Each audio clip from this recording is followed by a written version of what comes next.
Hello my friends, here trudging through mud on my walk along the spine of Albion, and I wanted to speak just for a moment about masculine and feminine. I know it's been overdone, I know that it's been, it's the favourite pastime of some people just to endlessly speak into it, and at the same time pretty much most of what's out there misses the mark in a deeper sense, misses the deeper nature of what the masculine and the feminine is. So I wanted to just offer some whispers here in the hopes that there can be a little bit more of a collective attunement to these forces of creation.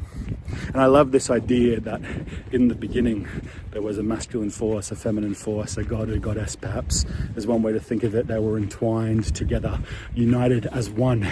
The original unity, the unity that lives inside us all as a craving or a longing or some knowing that that all things eventually return to that unity that lives within us as a living myth of sorts, as something that is just innate to our consciousness, our conscious reality as human beings. It's very slippery here.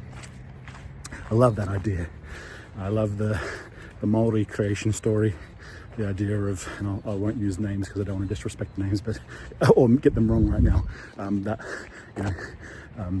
That mother and father were entwined, that the children, the small gods, were between them, and the small gods, or more specifically the older brother of the small gods, pushed mama and papa apart, forming the earth, forming the sky, and all the children forming the elements and aspects of creation here on the earth plane. A really beautiful creation story. One of my favorites. Whakapapa. I love that story as like a starting point for building our relationship with creation, with the masculine and the feminine. I mean, what better way to begin building that relationship and coming to understand what these two forces are than a creation story. I think that's a really beautiful place, an important place to begin at the very beginning, actually. So the feminine to me, I'm kind of moving beyond that story now. The feminine to me is the substance, and the form is masculine. So matter, for instance, my body, the substance of my body, the matter of my body, that's feminine. I'm a deeply feminine being. In fact, in all of the cosmos, in the far reaches of all things, this is almost as feminine as it gets. Not quite, but almost as feminine as it gets right here. I am a radically feminine being. So are you. Some of you just the tiniest bit more feminine than me in the grand scheme of things. And if that's you, there's probably some kind of invisible magnetism between us, like a replica, some kind of ancient from the beginning magnetism that is left over from the mother and the father, the original mother and the original father. What a beautiful thing. Arms are getting tired. I don't want it to get too windy for you. So my substance is feminine and my form is masculine.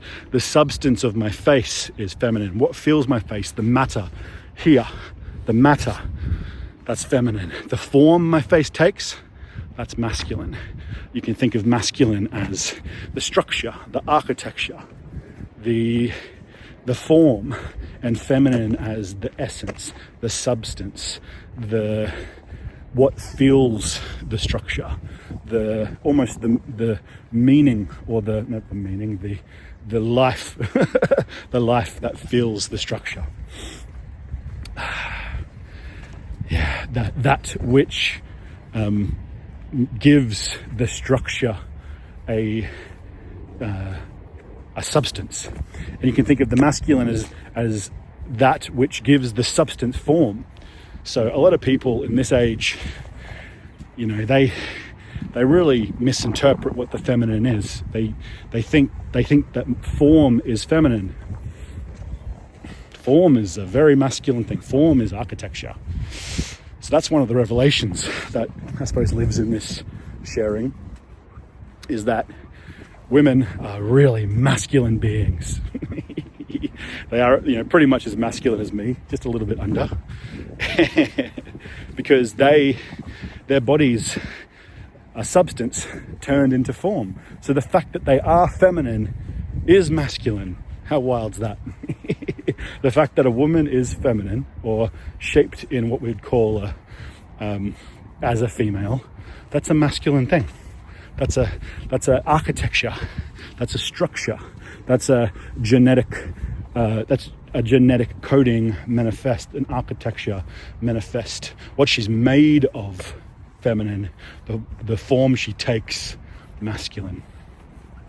So that instantly there is this humbling and crumbling, and most humbling comes with crumbling, and most crumbling comes with humbling. There is a humbling and a crumbling as we kind of come to realize that so much of the conscious teachings around masculine and feminine are actually really undeveloped wisdoms, and that the further along the listening you go, the more that the masculine has a really important role in matter, and our bodies aren't just feminine things, as is kind of got widely taught. Our bodies are not just feminine things; they are masculine things. They're feminine substance with masculine structure. So the way you look, that's masculine. What your look is made of, that's feminine.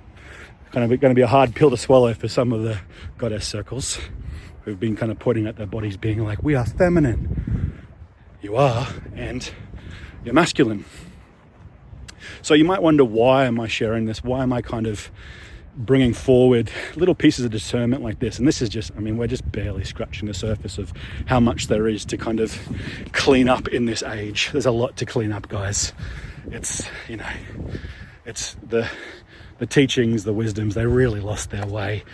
I don't know if there's been interference or what, but the kind of the common teachings, even like the master teachings of this age, and to be honest, even like a lot of the ancient teachings, really kind of like lacking in a knowing of what a thing truly is.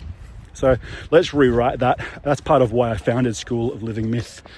We're kind of cleaning it all up, coming back into a more direct and truer form of the nature of all things, the nature of life, without all of these kind of misguided teachings leading the way.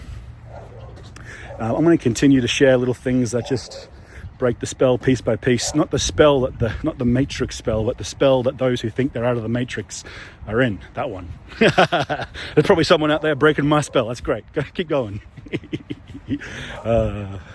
That's why I founded the school. It's part of why I founded the school anyway, because I, for whatever reason, I could share them with you, but now's not the moment for it. I'm in direct contact with some of the more grown structures of reality, or the more grown ways to engage the structures of reality. And I want to share it with you now. And I think it's time that I start to bring this stuff forward and teach it on a wider scale, share it with you in a wider way, and kind of, I suppose, in some ways let you know who I am and what comes with me. Because there's some really important things here that I think are going to really enrich our human family in this age and take us off paths. Sometimes very subtle distortions can actually create immense damage over seasons and years and decades. And so a part of the prayer is that we just get to clean up those little distortions, those dishonorable ways of meeting things, and it rather begin to bring all things back into deep honor, back into deep respect, back into deep acceptance and love. That is the kind of the foundational nature of not like the kind of rainbow colored harmony, but the true original harmony of what it means to be human and what it means to be here living on earth. I know that the understanding of harmony, that is the common understanding of harmony, really misses the mark. It's, you got to sit with it for years to really kind of get that harmony in this age in Kali Yuga, unity in this age in Kali Yuga. That's what, you know, what you could call it. It doesn't look the way that like an elevated spirituality will have you think it does. In fact, unity is a very biological, relational, gurgling, burbling experience in this age, and it gets to be. So that's where we're headed, towards a gurgling, burbling, deeply connected, deeply alive, but not perfect, super relational life here together. Yeah, and that's going to take dispelling, unmaking, breaking through some of the spells that are the common resting place of the conscious communities in this age and these times. And I call forward the leaders, the emerging leaders of this age, to calibrate to and hold the more mature ground, the deeper ground, the grown ground, not just the common resting place of the conscious communities, but something deeper and richer and more real.